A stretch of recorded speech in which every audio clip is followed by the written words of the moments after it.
What's up, World Report family? It's your boy C-Dub here. Another Saturday, another Auburn loss. Auburn falls to Oklahoma. We're here to talk about that and what the future holds for the 2024 edition of this Auburn football team. Let's talk about it. This is the Weekend Tailgate. Brought to you by Golden Cast Iron. C-Dub. Joe. Be Will. Mike G.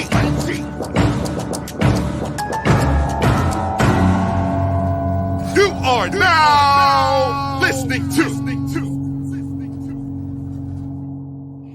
Today's show is brought to you by show sponsor Golden's Cast Iron. Go out there and support the War Report by supporting our sponsors. Head to goldencastiron.com/WR where you can get 15% off of your weights using code Get Your Weight Up. Hey, maybe you want to work out on Saturdays this fall moving forward. Who knows? Or grill out by getting $65 on a fire pit or Kamado grill using code TWR. Either way, please go show Golden Cast Iron some support and love as they have been big-time supporters of the War Report. Mike G, I'm just going to go ahead and throw the rock to you.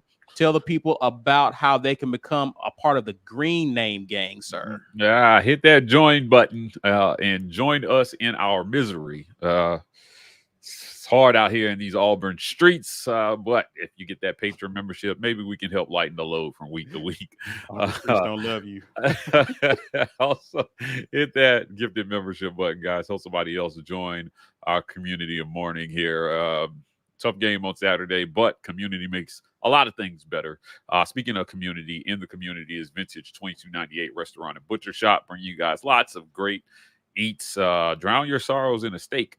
They've got some of the best food you'll ever eat anywhere, but especially in the Auburn area. We appreciate them for sponsoring the show as well. And last but certainly not least, I want to thank show sponsor Manscaped for always sponsoring us. Fellas, do you want your grooming routine to be a one and done deal? Well, the days of using the same trimmer for your face and your private parts are over. Thanks to our friends at Manscaped. They've come up with the ultimate package to keep your hair trimmed from 12 to 6. Introducing the Beard and Balls Bundle featuring the Lawnmower 5.0 and the Beard Hedger, a trimmer for the moneymaker and another for the boys downstairs. Get 20% off plus free shipping with code RAPPORT. It's 20% off plus free shipping with code RAPPORT. And I see some of you guys' comments. We will get to that very shortly. Mike G is present and Ike is present. Y'all were there covering the game. Just to get some initial thoughts about where Auburn is. It was a September that was very forgettable for many Auburn fans. Did not go the way Auburn intended for it to go. The hope was that Auburn could at least finish September 4-1 at the least. Auburn is now sitting at 2-3. Your thoughts about the game, Ike? I'll start with you. Just kind of high points that you want to start with. The high points, I can go two different directions in this. Someone was high when they were trying to do game planning or play calling during this game for some reason, because I don't understand what happened specifically in the fourth quarter. The other high point would probably be a bullet to my temple if I was being honest, because this was miserable to sit there and watch them collapse at the end of this game. But all in all, I hate having to say this for a third time now. Auburn outplayed the other team and lost the game. I hate having to come on here and talk about, oh man, the defense played so well for the vast majority of this game. If we could just not turn the ball over, we'd have a win there. And they avoided the disaster. Close calls earlier in the game, a couple of passes that looked like they were going to get intercepted, a fumble that Peyton Thorne fell on. They tried to early in the game, and then at the worst possible moment and the worst possible outcome, like just throwing the interception is one thing. We're gonna throw a pick. Dang. All right, defense, strap up, man. Hopefully you can hold them to 3. And a pick 6, bro. This is not the Peyton Thorne is to blame show, and that's not what I want this to sound like.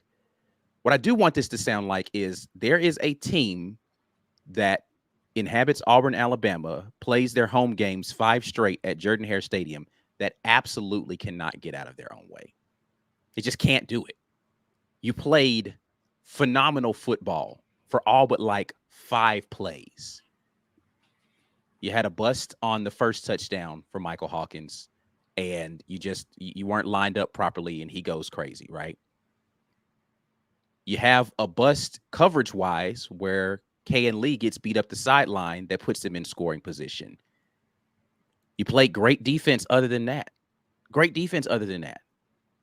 Then, in the most inexplicable fashion in the world, you have a kicker that felt automatic up until this point. In the first game, you really needed him to come through. He missed 2 kicks that are well within his ability to make. Yeah.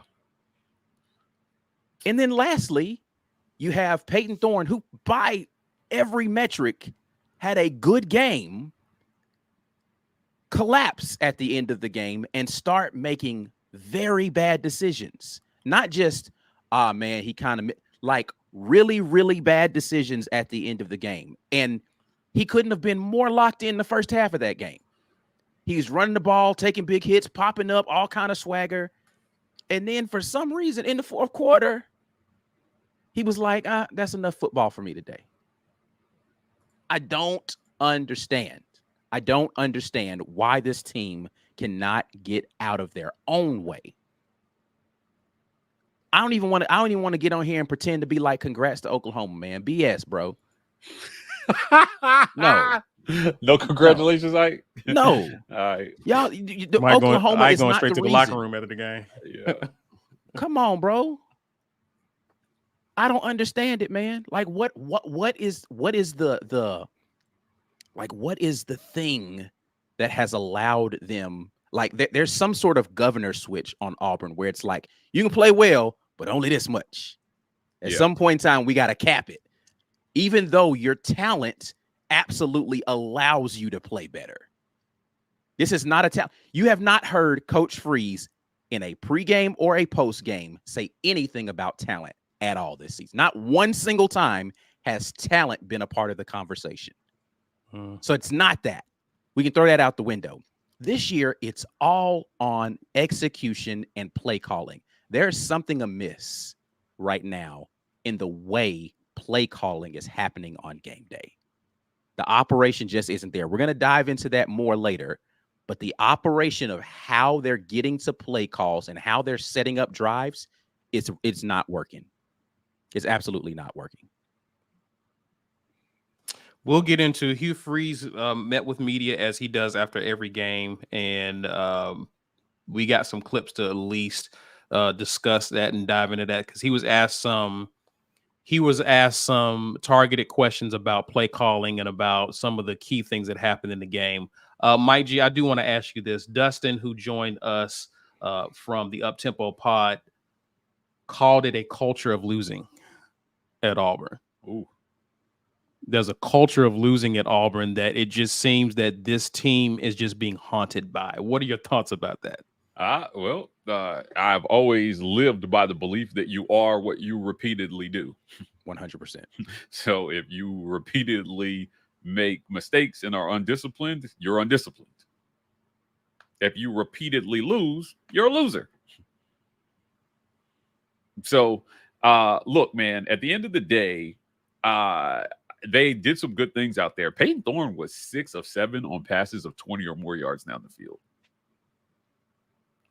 That's actually outstanding. And everybody who's going to come at me with the whole, but he had 3 other passes that could have been blah, blah, but he didn't, though.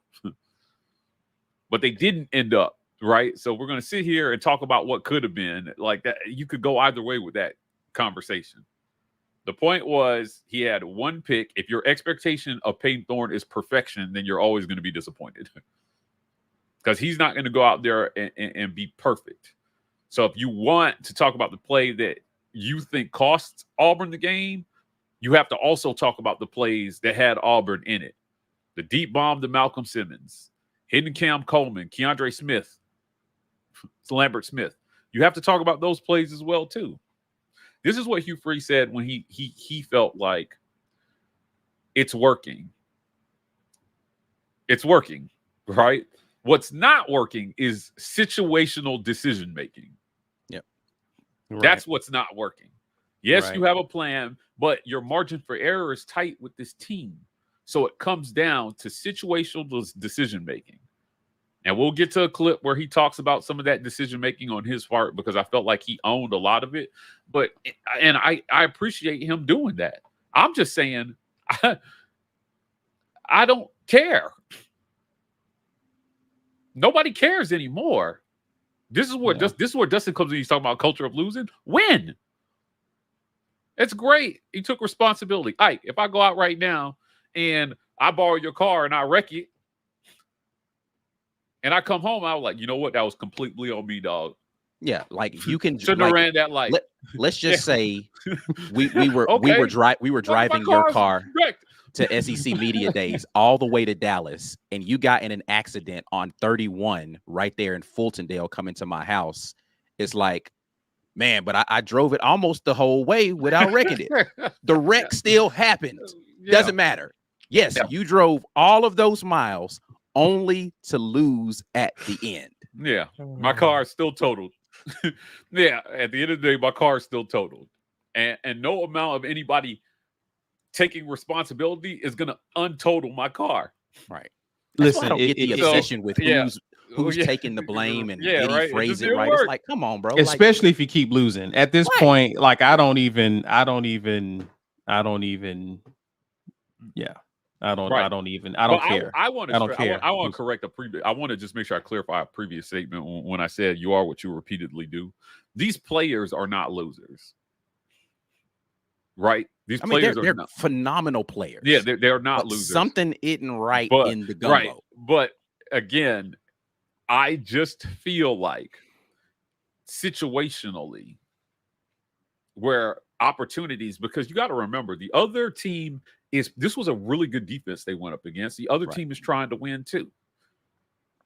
And the idea that if you execute your offense exactly that you'll win is that's not actually correct. The other team's going to have something to do. You could execute it exactly like it was called, and it could be a bad call. And you're not that much better than other teams that you can afford to run Sam Jackson twice on the goal line. Man, as soon as he ran out there, I turned to Ike. I was like, what are they doing? It's on the 1 yard line. You got Jarquez Hunter. You got Damari Austin. Hand him the ball. You want to talk about that? Hugh Freeze was asked. Hugh Freeze was asked this in the post game. This is a good time to cue this up. This was Hugh Freeze's response to that question about Sam Jackson. Coach, going back to the first quarter, you had the ball down the OU one. You guys brought Sam Jackson in for a couple plays. Was that something you worked on in practice, or can you walk us through the play calling there? Yeah, we've obviously worked on it for several weeks, and we just haven't had a chance to bring it out. And really, the first one I think should have scored. We didn't block it correctly. The look that they gave us, it was a little different than what we had practiced. But, that's something that we've worked on to try to get an athletic guy, the ball in his hands. You worked on that for several weeks? Several. He said you worked on that for several weeks, and you couldn't get a yard? Work on handing the ball to Jarquez Hunter. But you telegraphed it. That was after an Oklahoma timeout. Again, situational stuff. Oklahoma called a time. You actually had them on the 4th down because Oklahoma was out of sorts. They called a timeout. That play is done. They already have seen it. Then you went in and did it again.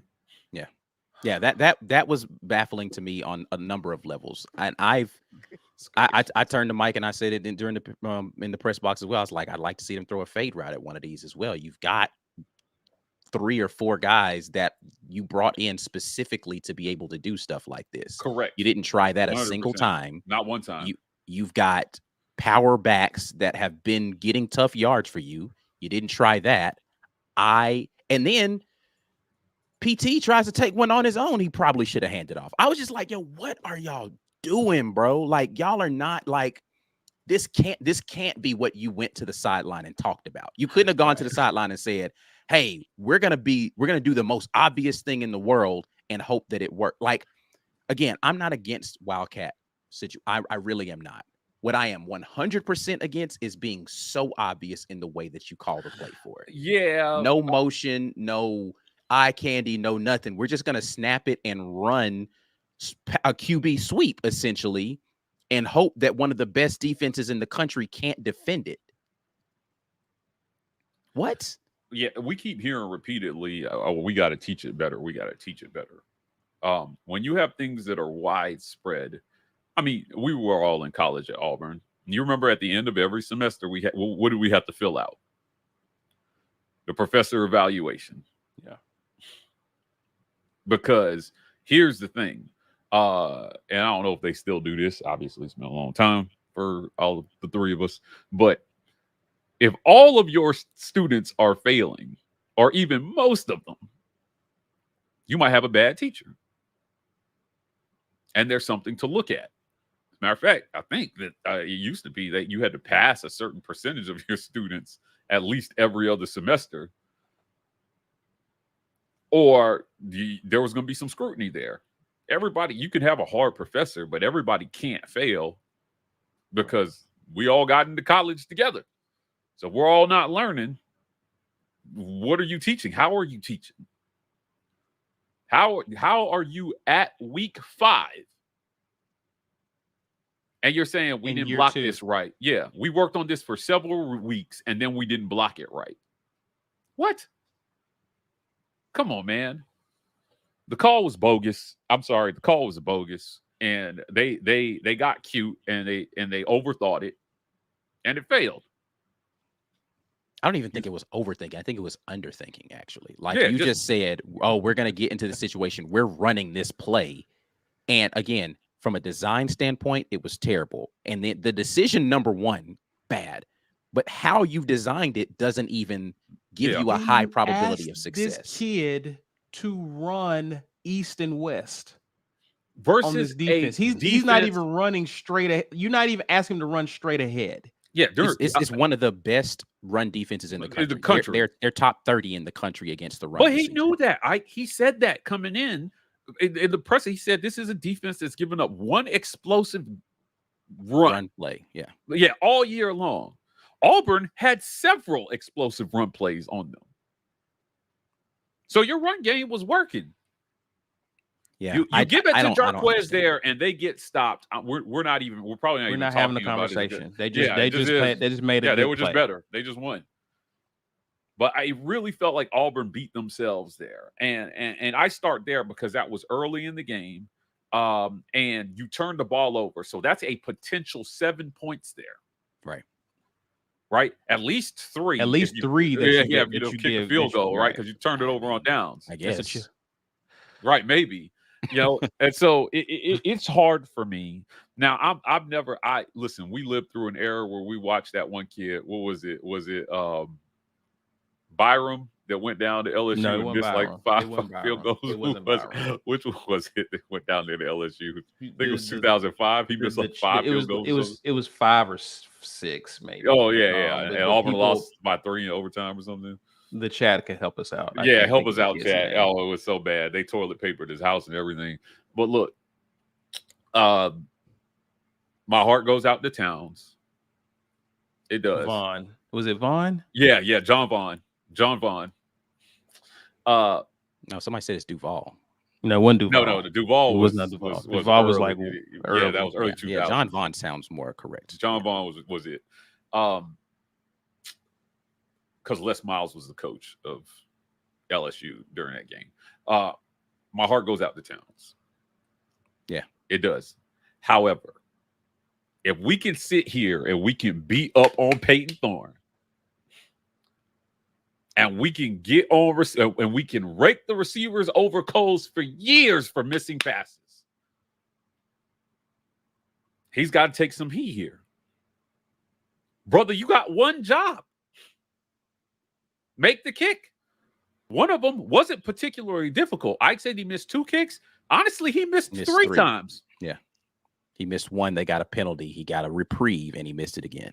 And that actually bailed them out of mismanaging the clock in the end of that, because Oh, you man, got please, you bro. got a do-over. You got a Correct. gift from the I football don't gods understand for anything. botching how you handled the end of the first half. I don't understand anything that happened there at the end of the half. I was talking to Mike about this. I was like, you went to the sidelines at one point in time. Mhm. You had a timeout. And I was like, why not just call both of your plays?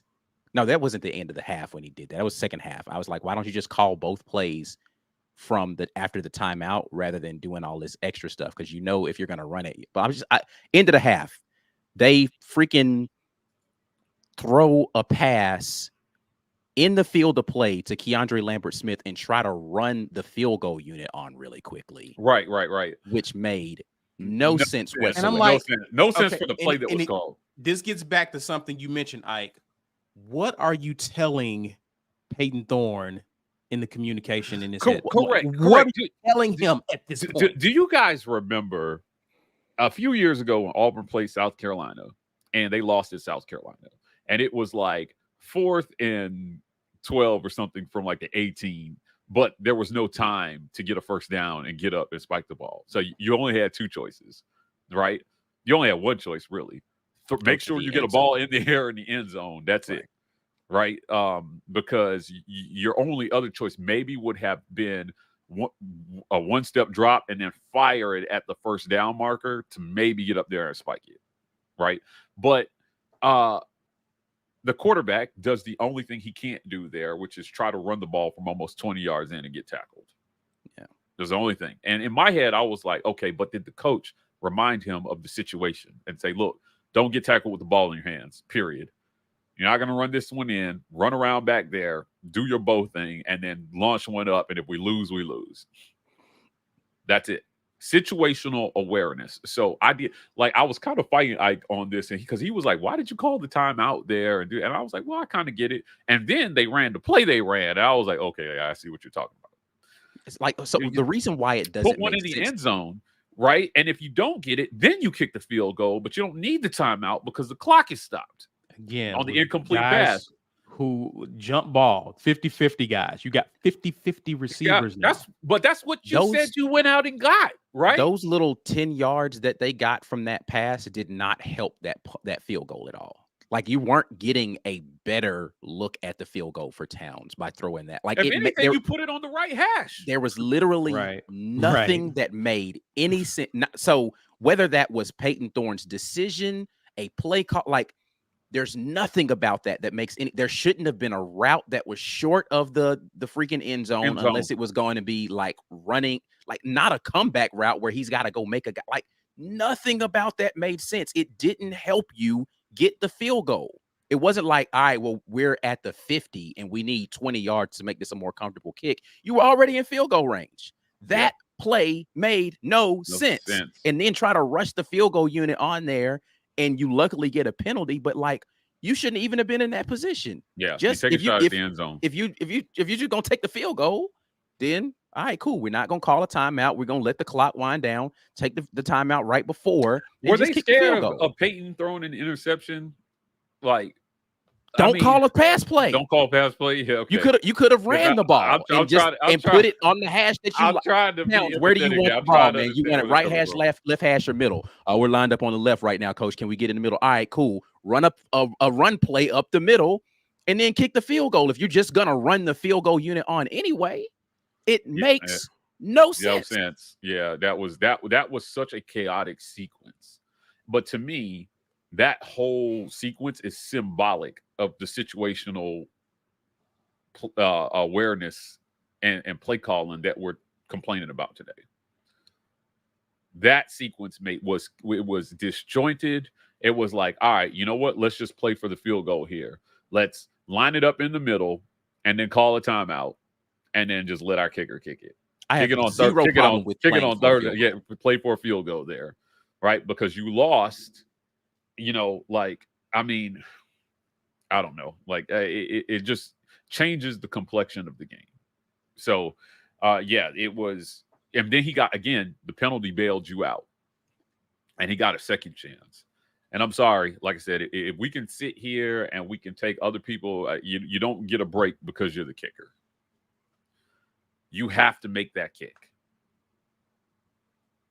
And I was sitting, what's crazy was I was sitting here thinking, like, I don't know how McPherson gets his job back this year. And then right after I turned, I was like, this is how McPherson gets his job back this year. Bring him back, my brother. I am sorry. A lot of people was clamoring for. Yeah, we miss you. Like, that well soon, like soon. It was reported that he's cleared, but he's been warming up before it. He's cleared to go. But I promise you'll see him out there versus Georgia. They're gonna find out because that it's so mental for kickers, and once it starts to go south, man, it could really go south. So I don't know. There was a lot there, but it's all kind of symbolic of kind of the disjointedness that is this program right now behind the scenes. That was a tough one to swallow. It was a really tough one to swallow. Yeah, like I said, I wish it made sense to me. I wish there were more things that I could point to. Listen, I don't need to sunshine pump this. But there are so many good things about this football team. And that is the reason why this is so frustrating. You, for 4 weeks straight, pretty much couldn't stop people on 3rd and long. Yesterday on 3rd and 9 or more, Oklahoma didn't convert a single one of them. They didn't. Not a single one yesterday. That's the thing you struggled with. The defense got themselves together on that. We played more discipline on 3rd and long. Your completion percentage for Peyton Thorne, one of the better passing games that he's had from a completion percentage standpoint. Yeah, you avoided the colossal turnover for 3.5 quarters. And then for some reason, his percentage was looking so great up until that point. Yeah, he was 70% for a lot of the game. He ended at 65, but obviously at the end of the game, with an obvious drop around, but his adjusted was 71. His adjusted was 71. He graded out, really well in this game. You can say what you want. Honestly, listen. Peyton Thorne was far from perfect. I get it. You say nice things about Peyton Thorne to people who don't like Peyton Thorne. It sounds like you're an apologist. Let's be objective. He played a fairly good game. The problem is he's not like I'm just. And this again, objectivity says he's not a closer. Correct. So you have to keep him out of situations where you need him to close for you. Yeah. Point to me again. Yeah. Peyton Thorne has closed the deal well. Yes. Like you can go to Cal last year and you can talk about the drives where he made the throw to. There was still like a bunch of time left in that game after that where Auburn could have added more points and the defense was continuously bailing you out and you didn't do it. He's not a closer, man. Yeah. There's no clutch in him. Michael Hawkins was clutch yesterday. You can say what you want to about how he played for the remainder of that game. He was clutch. Big throw up the sideline. He made it. That was a huge throw. That was a huge throw. When they needed that 2-point conversion, this man went airborne and got flipped 3 ways and still got into the end. There's a clutch element that Peyton Thorne just don't have, man. He threw 2 passes of 20 yards or more, and the only one he connected on was the one that ultimately just won them the game. When he needed it. Yeah, when he needed it, he found it somewhere. Objectively, he played worse than Peyton Thorne did in this game. Yeah, Peyton Thorne outplayed him. Didn't matter. He got the win. Yeah, objectively speaking, he played worse. Now they said his adjusted was around 84%, and because he had 1 drop, but he didn't throw the ball very. He only had 15 attempts in this game, which is why if you add in the drop, it would raise his percentage as much as it did. He was under pressure 40% of his dropbacks. So they were running. They were making them. They had him on the run. Oh, yeah. He was. Their offensive line hasn't been good all season. Auburn did a great job of not doing the thing. Oh, man, I'm tired of seeing them rush 3. Didn't see it happen very much during this game. Michael Hawkins was off of his spot almost the entire game. He escaped the pressure and ran a couple of times, but for the most part, they kept him bottled up, made him throw the ball away, got him sacked a couple of times. They did all the stuff that they're supposed to do. So he was under pressure 40% of his dropbacks, and he got sacked twice. Peyton Thorne was under pressure 34% of his dropbacks, and he got sacked 5 times in this game.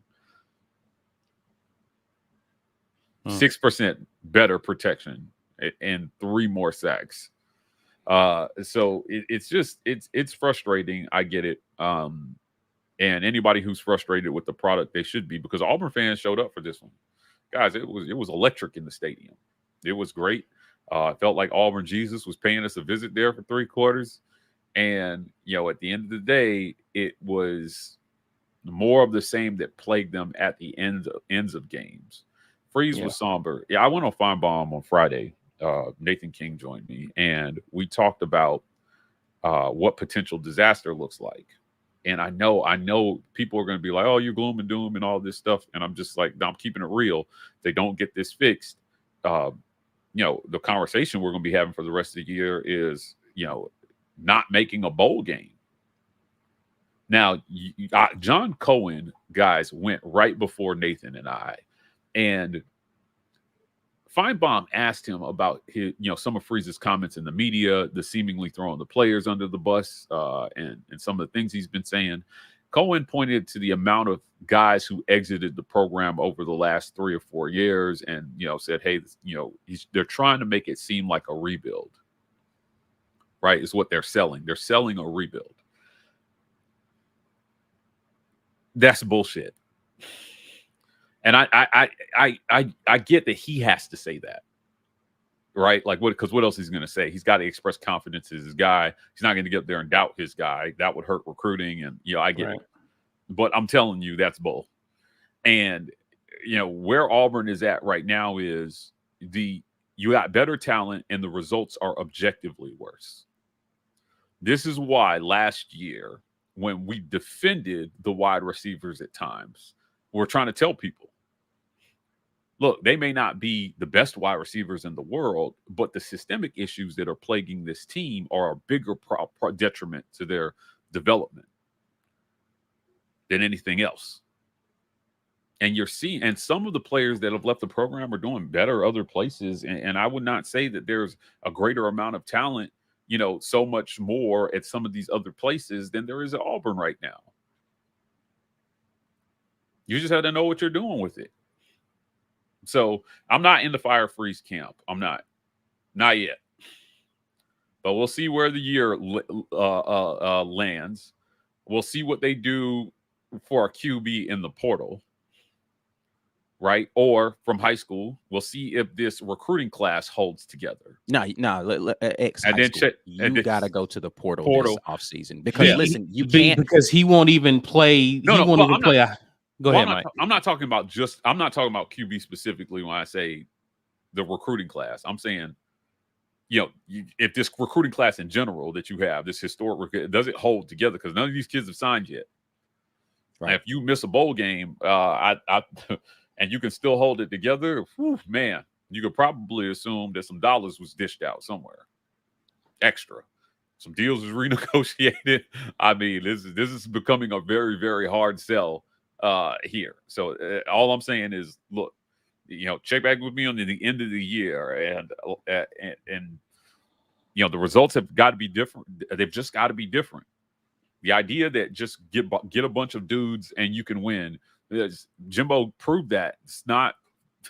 You can still mismanage 5-star talent, droves of 5-star talent, and I'm not saying it's totally there yet, but the conversation has to start at some point. Yeah, we talked about this with Gus, where he was constantly having top 20 recruiting classes, but his teams were not playing and ending the season in the top 20. We can't go back to this, bro. By the time he got fired, he was the only coach to average top 10 recruiting classes in the playoff era and not make the playoff. A lot of y'all was on social media telling me that UCF was going to put them hands to Colorado. I had something waiting on them last night. So, I'm just saying, at the end of the day, you've got to know what you're doing with the talent, or you can lose to anybody. And that's where we're at in today's SEC. I titled a video the other day, "Is Auburn the new Vanderbilt?" And people got mad in the comments. And I'm like, dude, I don't know. Do y'all feel confident about Vandy? right now, who feels confident about that game? You could almost argue they got better quarterback play right now than Auburn does. And what's being overshadowed by all of this is this offense. This is what's so crazy. The offense appears to be getting better overall. When you look at yards gained, you look at but there's just something fundamentally off, whether it's turnovers or just mismanagement of the game. Any progress you're making to what has been an anemic offense historically is overshadowed by these things. And it just gets back to the fact that this team has to learn how to win games and play 4 quarters. Right. Auburn does not do that. They play 3 quarters, 3 amazing quarters, but something about that fourth one, we're not used to that. And for whatever reason, we just implode. Yeah, it's tough. I think it's tough. So, yeah, I know we got to get to the break here, but it's for anybody out there who's frustrated with the product and questioning your frustration and your questions are valid. They're valid.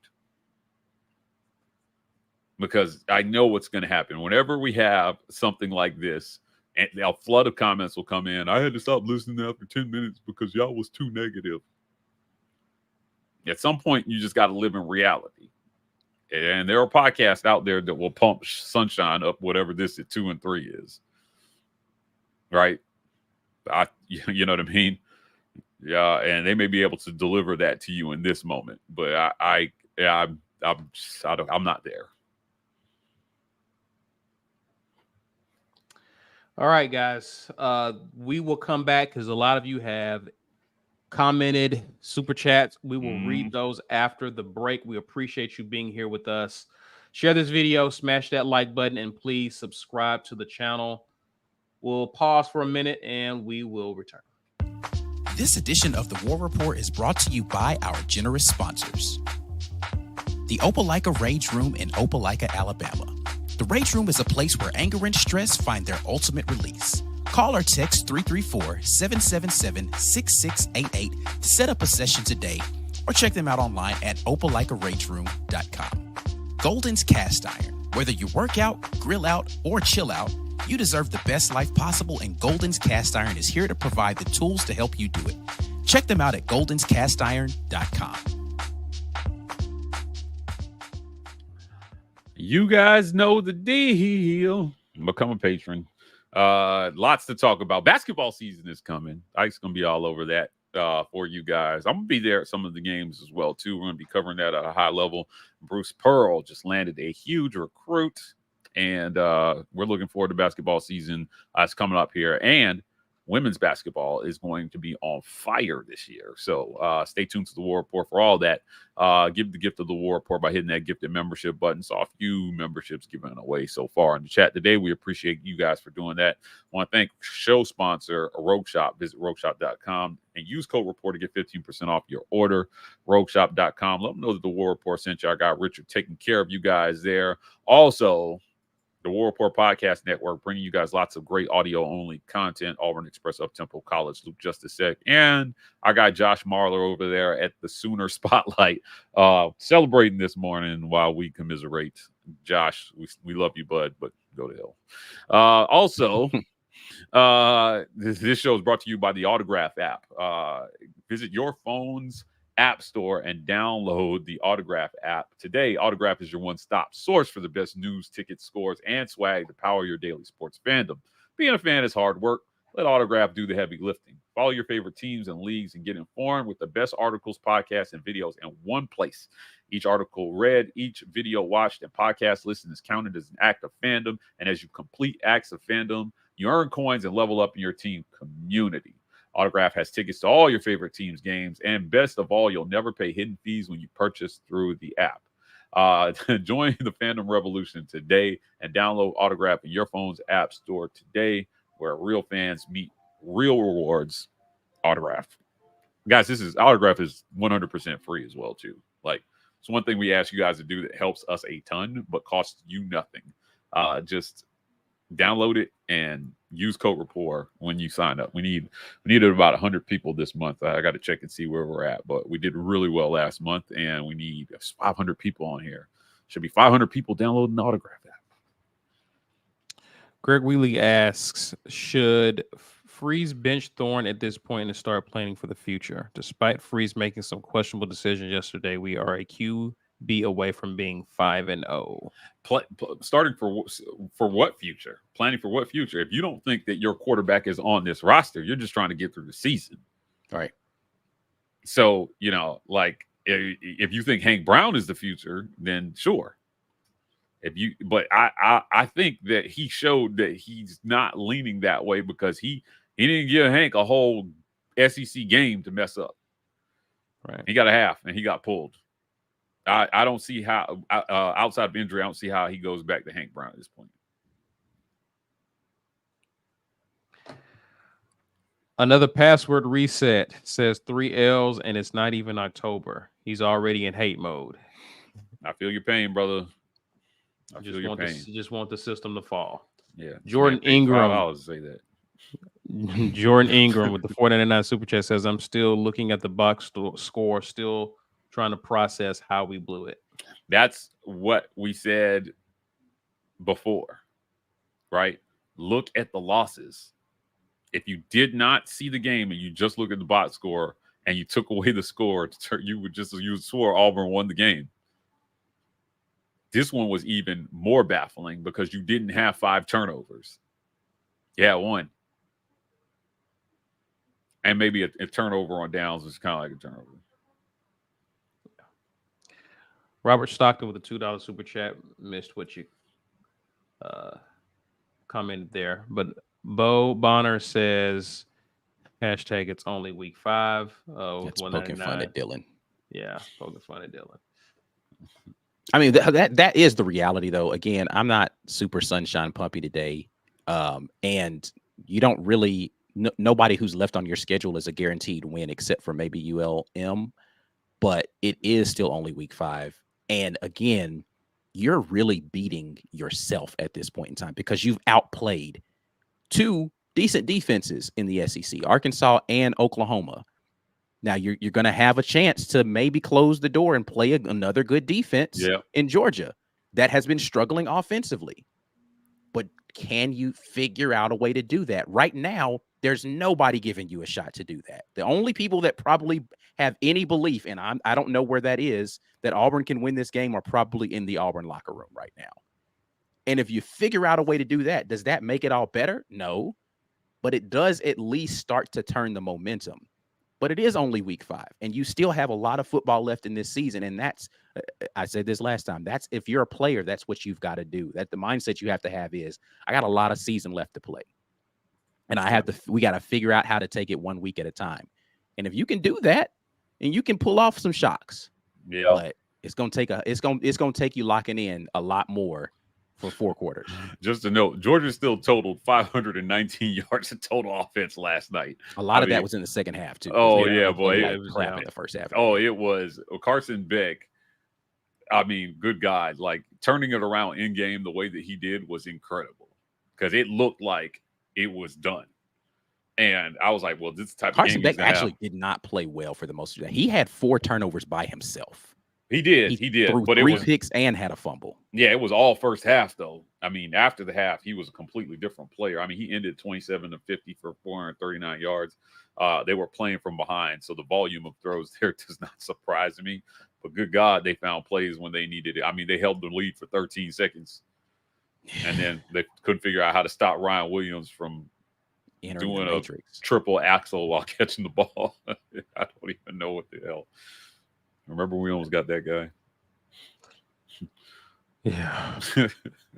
Ronte with the $5 super chat says Hugh was the coach to get the talent to Auburn, but he won't win a championship at Auburn. Don't know what the last part, but War Eagle. Yeah. So. Look, man, you can't fire another coach after 2 years. They're not. Listen, you can't do that. They'd have to lose every game left on this schedule, including ULM, for that to even be a conversation in my mind. And I just don't. I think they went in with a plan of Coach Freeze is getting 3 years regardless, because at the end of year 3, that buyout clause goes away, and so they have a way to get out of this if it's not working. But they're going to suffer through another year of this, even if it looks terrible for the remainder of this year, because that's what the plan was. It was a 3-year plan. You got 3 years to make it right. If you get to year 4, it better look right in year 3. Yeah, agree. Lisa Wise says Wildcat on 4th and goal says it all. 2-point try. We did it the right way.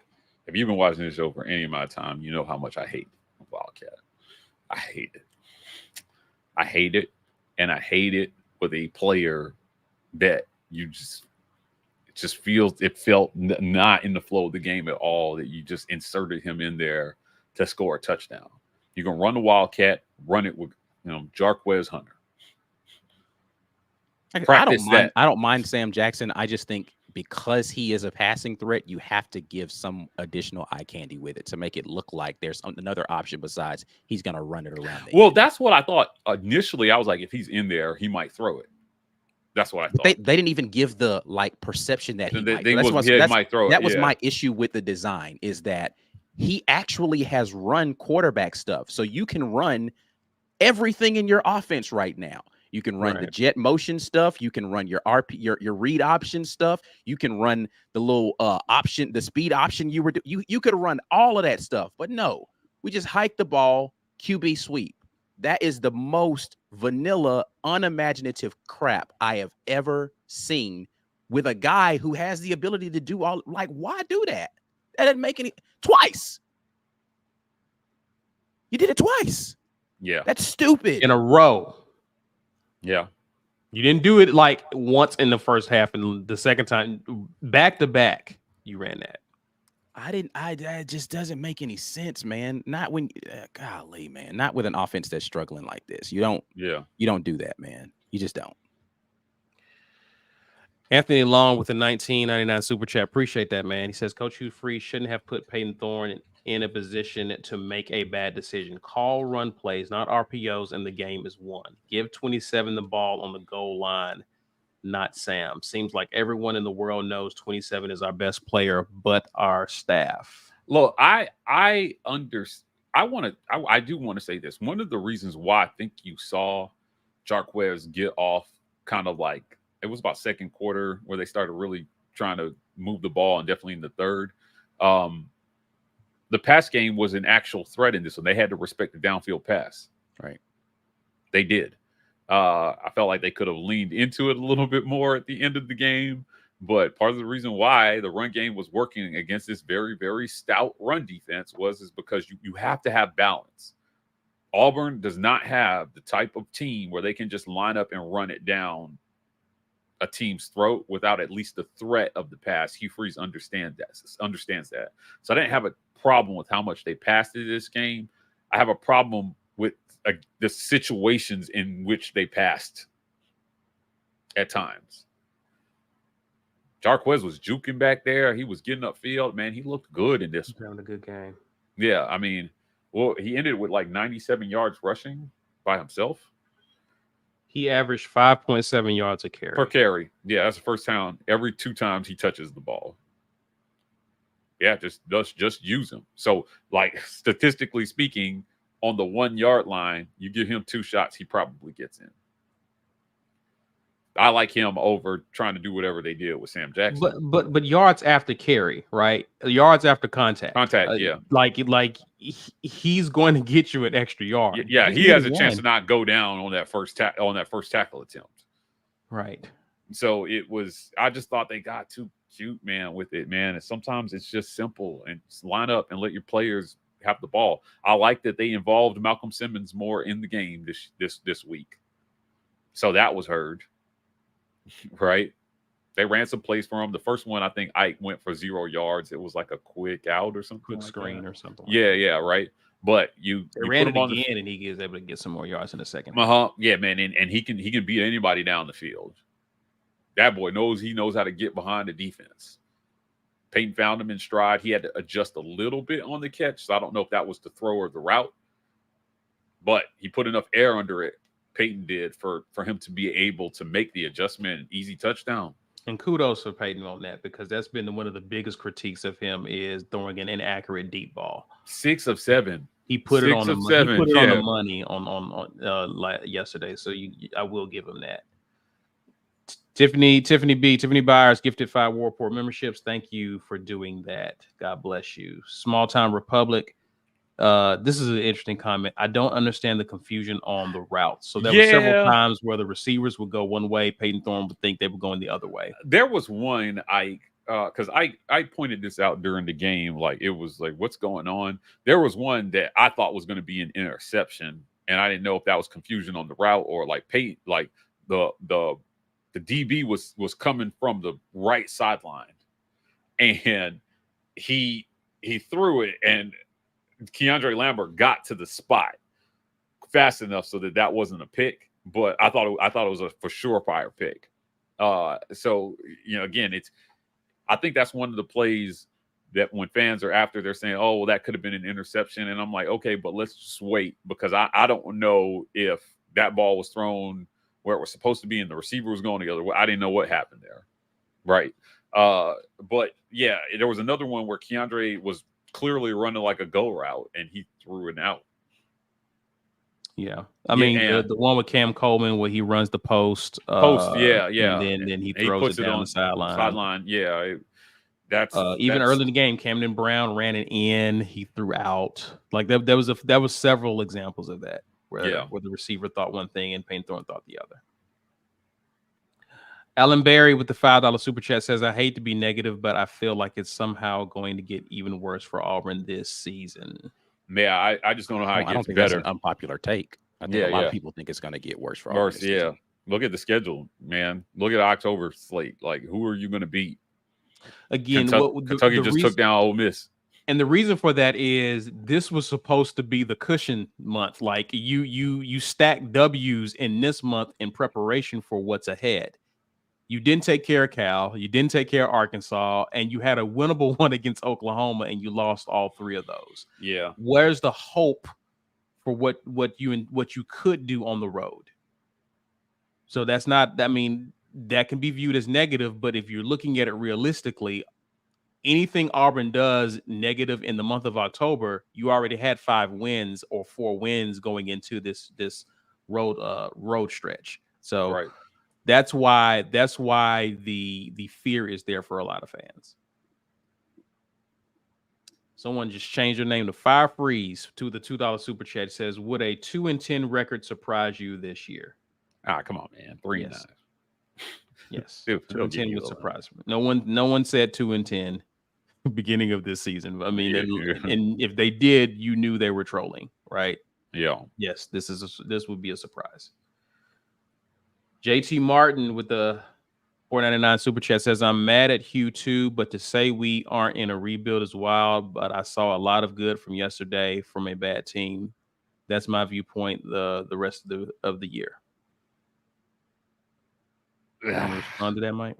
Yeah, I don't think that again, to say that you're in a rebuild is almost to say as if you have no talent and you just have to or you're changing systems so drastically that you have to go out and recruit different players, but you've got a great wide receiver room. Wide receiver room's fantastic. Your offensive line is serviceable, right? What exactly are you rebuilding? That's what I would ask.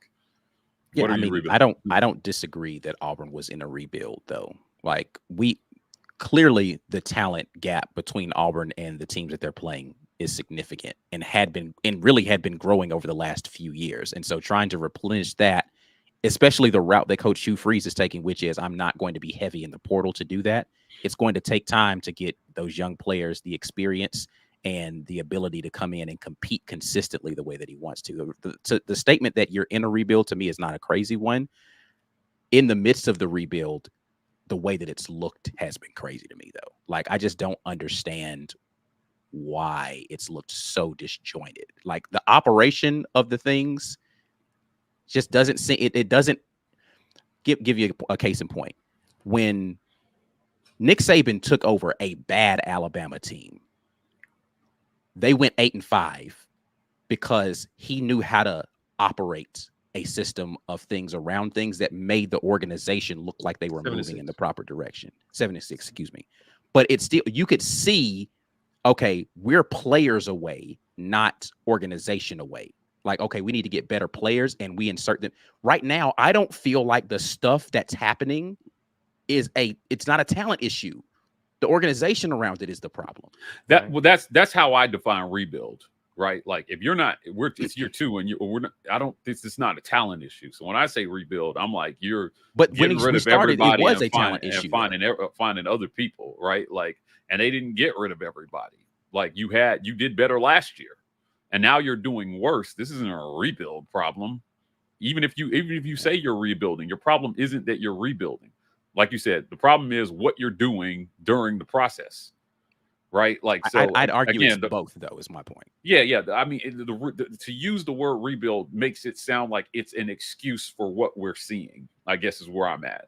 And yeah, you can't. I'm not tossing. You can't toss the world. That's a different statement, Mike. Yeah, rebuild out there to say, that's the reason why Auburn is 2-3 right now.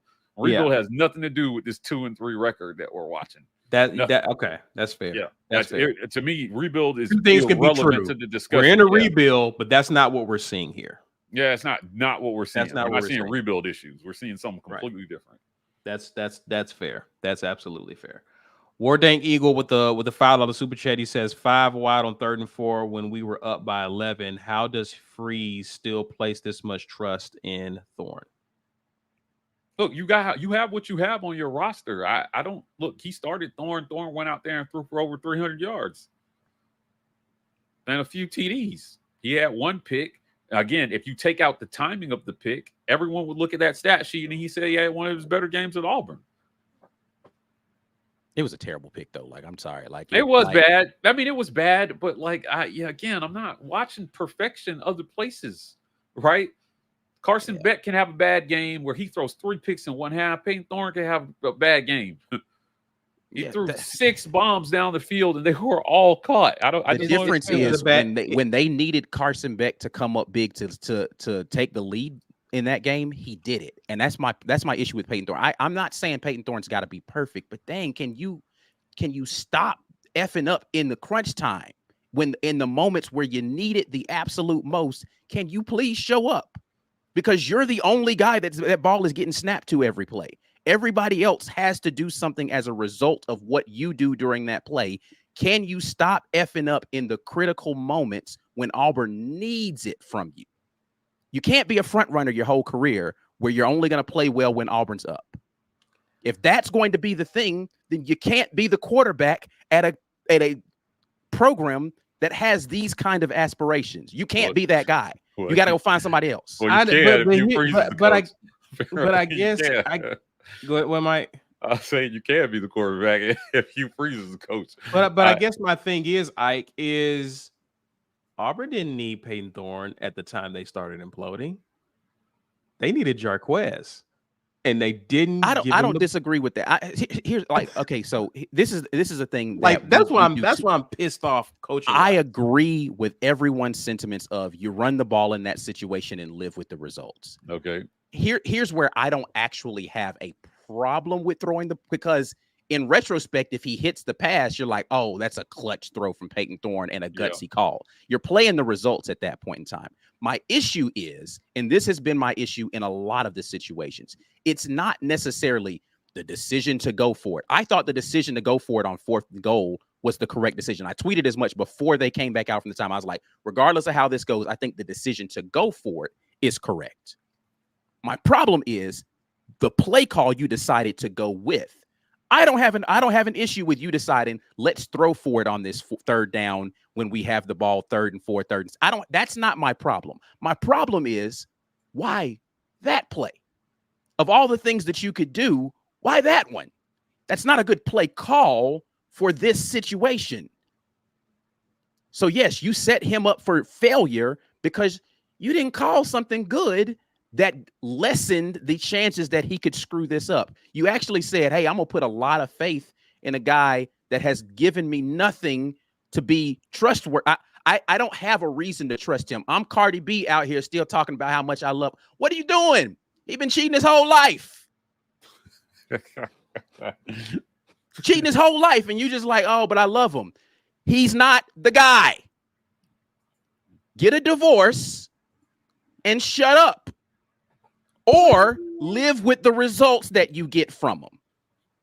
But don't come out here and tell me I didn't put it, I should have let him go to the party with all those women. I knew he couldn't be true. You gave him gas money and sent him on his way and was like, now, don't go out there and do nothing crazy with all these girls.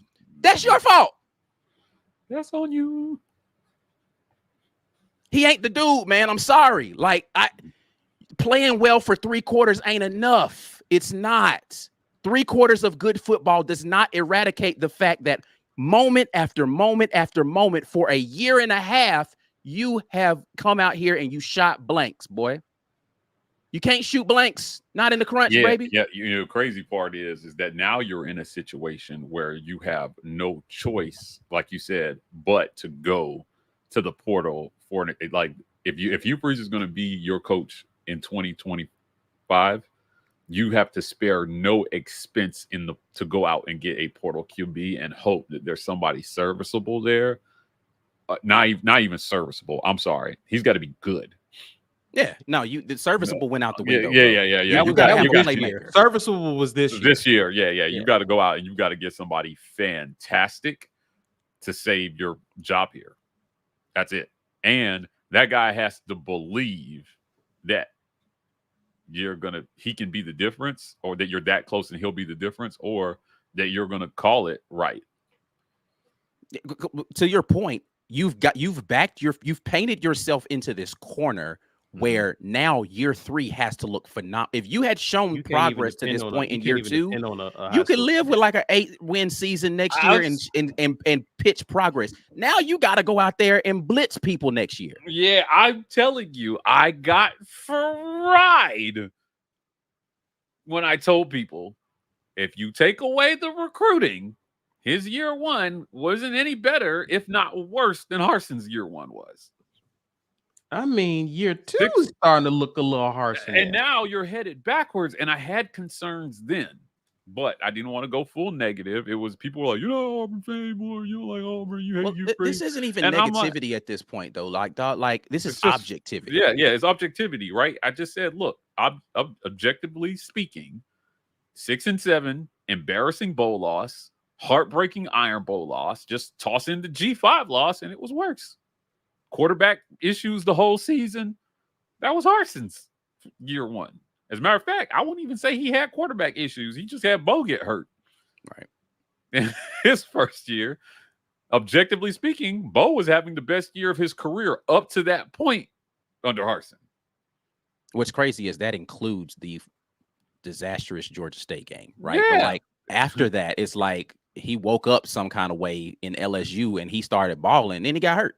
Yeah, something looked fundamentally off to this for me. And then everybody went back to that whole rebuild argument. But I have a problem with that word because it implies that you have no talent. And I've never been there with Auburn. I just felt like the way they were using the talent, going back to Harsin was not the greatest. Freeze came in and he was supposed to fix that. He was supposed to be good for +2 wins on your schedule just based on coaching alone. Coaching and quarterback tutelage. Guys, there's a story to tell. If Hugh Freeze is not the coach at Auburn, can I say this? I'm going to say this. If Hugh Freeze is not the coach at Auburn in a year and a half from now, there's a story to tell about these quarterbacks that can't be told now. Well, it can be. I just won't. There's a story to be told here. He's got time to fix it. But there is definitely a story to be told here. And I was worried about it last year when I made the statement comparing his first year to Harson's. And I'm worried about it even more so now.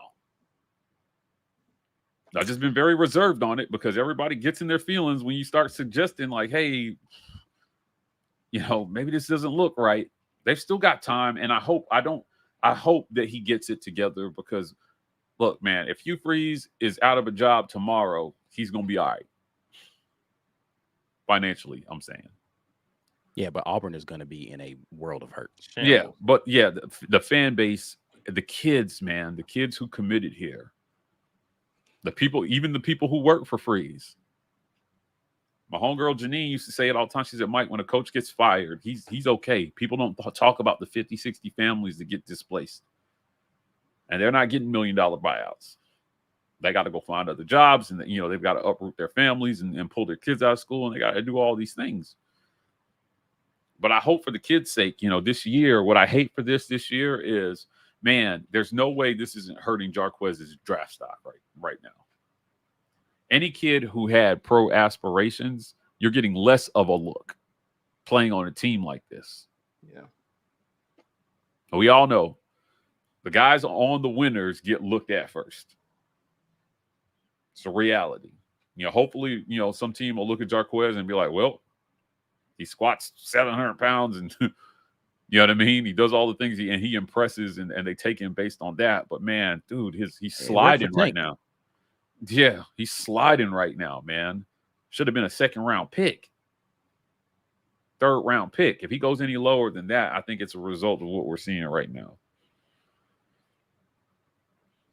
Ben Bloodworth with the super chat, he says, if I leave my wallet on the dashboard 4 times, but my windshield only gets smashed in once, does that mean that I'm improving at money management? And refers to interceptions. Talking about the I get where he's going with it. Yeah, I mean, look, I'm dealing with the results here. At the end of the day, there were a couple of throws that he may have wanted to have back, but I would just, most quarterbacks throw a couple of those every game. Yeah, honestly, Carson Beck could have thrown 2 more picks. 2 more picks, yeah.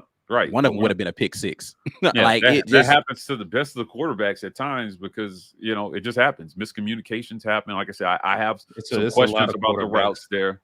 Yeah, it's called turnover-worthy plays for Pro Football Focus documented every. Like I said, my issue is not with the first 3 quarters of Peyton Thorne's play. It's not. Yeah, I get the point about crunch time. Yeah, I get the point about crunch time. I just feel like he is who he is at this point. So just don't put him in that position in crunch time. If you're in a position where you need Peyton Thorne to save you with his arm, you messed up.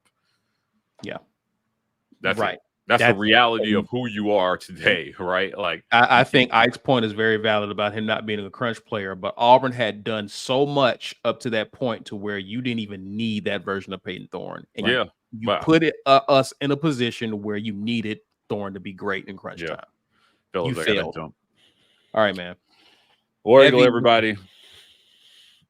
War Eagle. Heavy with the $5 super chat. It says, is it just me that feels like we are close to turning the corner? That's hard to say because again, Oklahoma had so many injuries in this game. Auburn. And it's been kind of the same story for Auburn. It was less turnovers, but it was still just in the moments where you needed a big place, nobody could come up with it, So I don't know how close Auburn is to turning the corner. I do know that this team is a lot closer to 5-0 than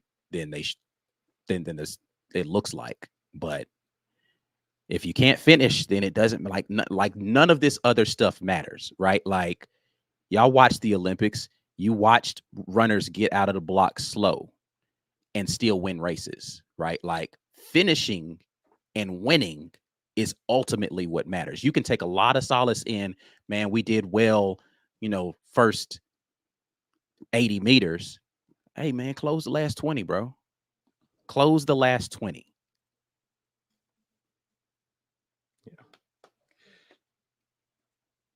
Coop, the creator, says stop with all the trick plays. Just run the ball.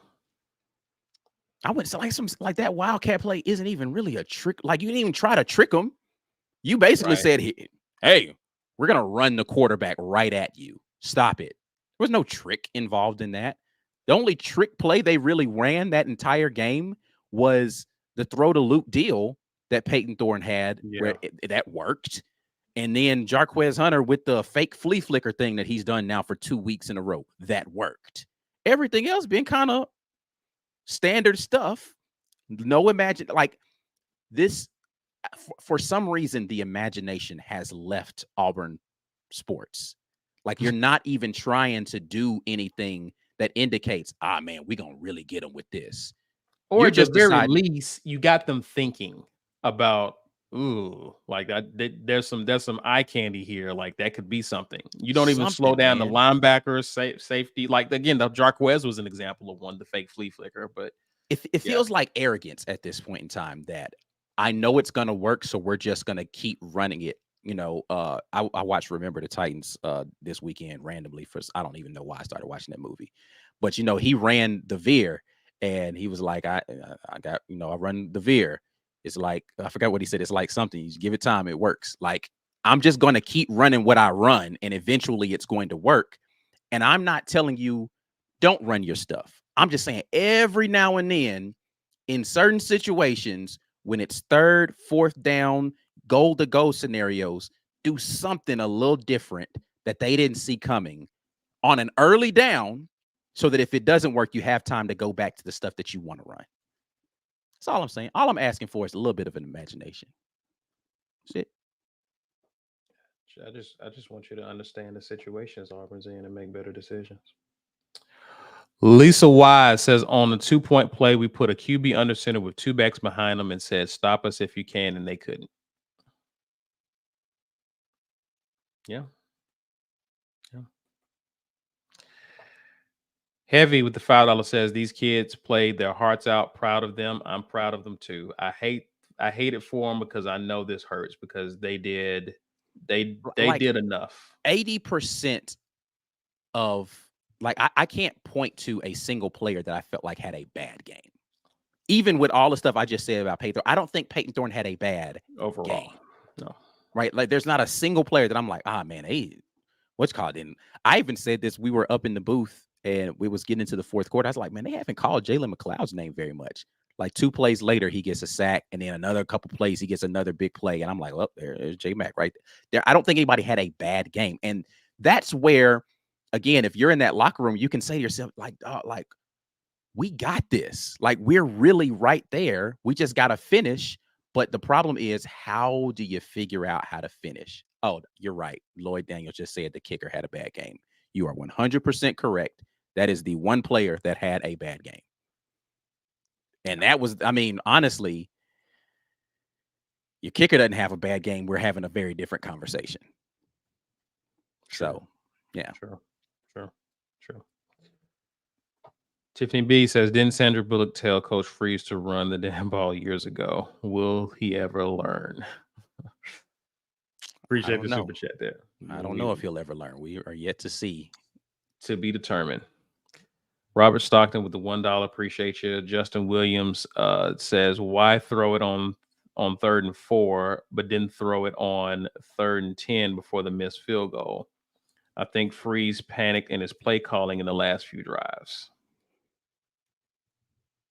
Perhaps. I don't know that I have questions about the use of helmet communications because I just don't. There's a lot of things in the way that the offense is operating that I am questioning whether or not they're leaning into that new technology very much. Coach Hugh Freeze seemed hesitant about it to begin with because he's just kind of set in his ways of how he likes to do stuff. I don't know that they're really utilizing it very much because it doesn't seem as if they are. Fire Freeze comes back and says, I meant with us being 2-3 and looking how we look, would us finding a way to lose out the rest of the year surprise you? I thought 7-8 wins originally, and I thought 7-8 wins originally myself. Would it surprise me if Auburn lost the rest of the games this season? Yes, I'd still be surprised at that. Yeah, I despite what everybody is saying about, we're definitely going to lose to Vanderbilt, all that crap. Arkansas fans got mad when I said this. Auburn's a better team than Arkansas, lost that game. Auburn's a better team than Cal, lost that game. Auburn is a better team than Vanderbilt and can lose that game. But would it be surprising to me? Yes. Yeah, you're supposed to win, bro. Like, I'm sorry. I'm not just hanging up the season because there are teams that could beat you. You can. Here's the reality that I'll say again. Auburn still can beat teams left on this schedule. Mm-hmm. Georgia's not impervious to being beat, even at home. Missouri's not impervious to being beaten. even at home. Kentucky, not impervious to being beaten, even at home. Texas A&M has not looked impervious. Auburn has to get out of Auburn's way. When Auburn finds a way to get out of their own way, we can have a different conversation. But until then, yeah, I mean, you're going to lose games if you keep you will always be your own worst enemy. Nobody, again, we'll give you the track and field analogy. If you're just going to run out there and then CAG yourself 50 meters down you're going to lose that race every single time. Get out of your own way. If Auburn loses every game left on their schedule, this team quit. For sure. So I would be surprised. I would be surprised at a team with so much promise, so much talent quitting for Auburn to lose every game left on their schedule. Yes, I would be surprised. I would be definitely surprised. Cal Sweat with the 199 super chat. Appreciate you. Perry Unlikely says, I don't like it, but if we had a really good QB from the portal, we're possibly 5-0 and everyone is overhyping us. I'm observing recruits. That's it. And again, this is something that's going to haunt Hugh Freeze, his decision not to go to the portal in this past offseason. And Hugh Freeze was very he gave his thoughts about going to the portal. He was concerned about not upsetting the QB room. You know, and I asked this question yesterday. How does that QB room look today? Did you avoid the thing that you was trying to avoid, not getting a QB out the portal? Do you feel like you have a guy that you can trust today? How are you feeling, Hugh? I mean, obviously he's not in a position to really say that or answer that. But that's something, that decision not to get a QB out the portal, I'm pretty sure is haunting him to this very moment. So, for Team MRH, our guy Mike Hicks says, really worried our wide receivers jump next year. Watching Ryan Williams go crazy and us go in reverse has to make them think that could derail Coach Hugh Freeze's year 3 plans. Like I'm still not in the place where I think that these young men. I think the only two of them right now, what I'd be worried about would be, now Malcolm Simmons is actually starting to play more. Really, Bryce Kane is Perry Thompson and Bryce Kane. Those two young men are not getting very much playing time. Bryce Kane isn't playing at all. Perry Thompson's barely playing, and they're barely throwing him the ball. He's not playing a lot. So those would be the two that I would, I guess, worry about. Cam Coleman. If I'm Cam Coleman, I have to think to myself, I've kind of caused a little bit of this myself by dropping some passes, got injured a little bit, but I'm clearly somebody who they trust to throw the ball to. We just need a quarterback. Now, can they solve the quarterback issue? That's where you right at the end of this season, right? And it starts to get to that first portal period and you hadn't pulled in no quarterback, that's when I'd start worrying about whether, the results of this year, I don't think was ever the selling point to this class. They knew it wasn't going to be great this year. They were asked for time when they were recruited. But when we get into that early portal window and you hadn't figured it out, you need to have a dude. Yeah. Then you might, that's when I'm going to start worrying, I don't know. And or like you said, the team just falls apart at the end of this year, and it doesn't seem as if the locker room is salvageable. But there's too much young talent on this team that's actually playing pretty well that I think that these young men will stick around. But we'll see. LC Smith says Peyton Thorne is living on the my grandfather and father were coaches narrative, and Hugh hung his hat on it, thinking it was an extension of himself. I mean, like I said, at this point in time, what you put out there on the field has to be your resume. I get that he looks really good when you put it up on the whiteboard and he knows where he's supposed to go with the football. He understands all the plays, all the calls, blah, blah. But look, man, when it's closing time, do you have a closer? And I haven't seen closing ability from Peyton Thorne yet. James Barnett says, fellas, after Coach Hugh Freeze chewed Peyton Thorne out on the sideline, he didn't play well. Also, what do you think of Peyton Thorne's comments at the presser? I didn't get a chance to catch Peyton Thorne's comments. Did you catch them, Ike? I've seen people talking about his comments. The only thing that I saw specifically is he said, at some point in time, you've got to stop, looking for silver linings and just get the job done, essentially, which he's right. Like, yeah, we can talk about, oh man, he threw for this many yards and he did this well. Like he said, and so it sounds like I'm being harsh on Peyton Thorne. He's saying it himself about this team. We have to figure out a way to win. Like all of this stuff is cool, but nobody cares if you're losing. That doesn't feel good to say, man, we dominated this game for 3 quarters and lost. So he's right. As far as him not playing well after he got chewed out on the sidelines, and this is something Coach Freeze said last year. He's like, man, sometimes I go crazy or whatever, and he doesn't respond well to that. But listen, man, if that's the way that you coach, find somebody who you can talk like that to, and they get their act together. And that should be the first, not the first, but like after you get past, can he make all the throws? Can he process the game? What's the makeup mentally of the kid at quarterback? Because that's the thing that's impressed me the most about Cam Ward. It's not that he can throw the ball and make all. That man seems so unfazed about everything happening in the game. He's just like, oh, all right, well, I'm going to go pick up this little first down real quick or whatever. Nick Marshall was like that too. Like you have to, and that's Nick Marshall. If we're talking about quarterback ability, people crucify me when I start talking about things like ability at quarterback. Peyton Thorne throws the ball better than Nick Marshall does. Nick Marshall's a better football player.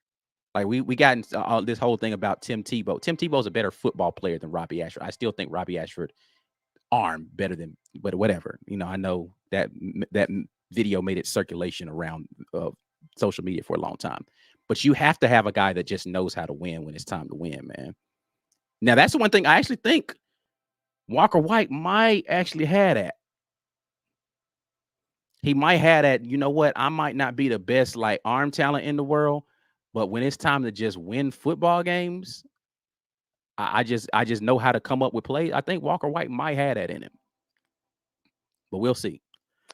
If he ever gets a chance. Francis Cart, the $5 super chat says, I'm not a believer in Deion's coaching ability. Deion is dollars and ratings. If FSU AU wins 4 or fewer games, do FSU AU let Florida go after Deion? I don't know. I don't know. I've said it last year when they were talking. Well, whenever Coach Hugh Freeze got hired about the Deion situation, I don't know that he's a good fit for Auburn. So coaching ability, blah blah blah. I don't know anything about any of that stuff. I'm not as obsessed with Colorado as a lot of people seem to be. So, I don't even think Florida's. I don't follow Florida, but if I had to guess, some of the talks about Florida has been Lane Kiffin. That's probably where Florida will probably go. That's where they want to go. That's where that 100% the top target on the list for them is going to be Lane Kiffin. So yeah. So I don't know, but I don't think AU currently, as it stands, is in a position to try to get in a bidding war for any coach. So whatever Deion happens to Deion, Auburn probably won't be a factor this year anyway. Lance Morgan with the $5 super chat says 9 out of 10 times we 5-0, just not this year. LOL. Ben Bloodworth. I see where you were going with that. Ben Bloodworth, 499 says, I think Ike said it earlier, but the D's improvement on 3rd and long is a gleaming silver lining. Defense might help us sneak a few wins. Yeah, I mean, they need to do it more than one game before I say that they've improved on it, but they did do better Saturday versus Oklahoma. Mercy with 499 super chat says, I lost twice. AU lost and UA won. My job was full of Bama fans. Even the game. So I'm going to hear it all week. Sorry about that, my brother. Sorry about that, man. Greg Kazanay says, did anyone think Peyton Thorne was going to lead us back? No. After the pick 6. There was no part of me, unfortunately, that had any faith in that being the outcome after that pick 6. I was just like, yo, that ended the game. Tiffany B says DeMarcus Riddick deserves a lot of love for his play yesterday. He's so talented and special. Yeah, he had an amazing game yesterday. Played well. Props to that young man. Ike, any other thoughts before we get out of here, man? Plan on doing office hours this week? I don't know if I'm gonna get a chance to, man. I'm working a lot this week, and I got to try to get some film review stuff in. But Listen, I'm gonna get right back on here. I'm gonna just prepare you right now and talk about ways Auburn can beat Georgia. I don't care nothing about it. Every week, I'm gonna talk about reasons why Auburn can win a football game. And you can call me a sunshine pauper all you want to. I don't care. I don't care. They're good enough to win that football game, and they can find a way to do it. Do I feel confident in that? No, not at all. But listen, man, go out there and win. But you gotta stop. Make Georgia beat you. Stop beating yourself. All right, tell the people how they can get a green name and other announcements, sir. You can just go ahead and hit that join button, and you can get yourself an opportunity to, get all of this other content that we got, including watch the film and office hours when I have an ability to do those. But $5.99 gets you to patron level, support level at $3.99. We appreciate all of the people who do that. You can gift a membership like a couple of people have done during this episode, and we appreciate that. If you're finding yourself in a position not able to finish, maybe you need a little joy in your life, Joy Mode can hook you up right there. Try joymode.com, 20% off plus free shipping when you use code RAPPORT. Healthy and alternative to the gas station pills. Joy Mode got you covered right there. Also, check us out on the network, Auburn Express, Uptempo Podcast, College Loop, and Just a Sec Pod. Also, the Sooner Spotlight, need to get them added to there. We do have an Oklahoma Sooners pod that is part of our network right now.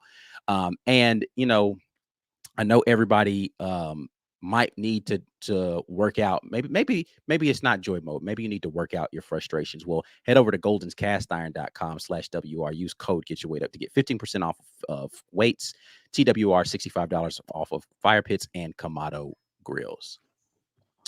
And before you get out of here, guys, please be sure to share this video, smash that like button, and subscribe if you are new to the channel. You can also find us on social media.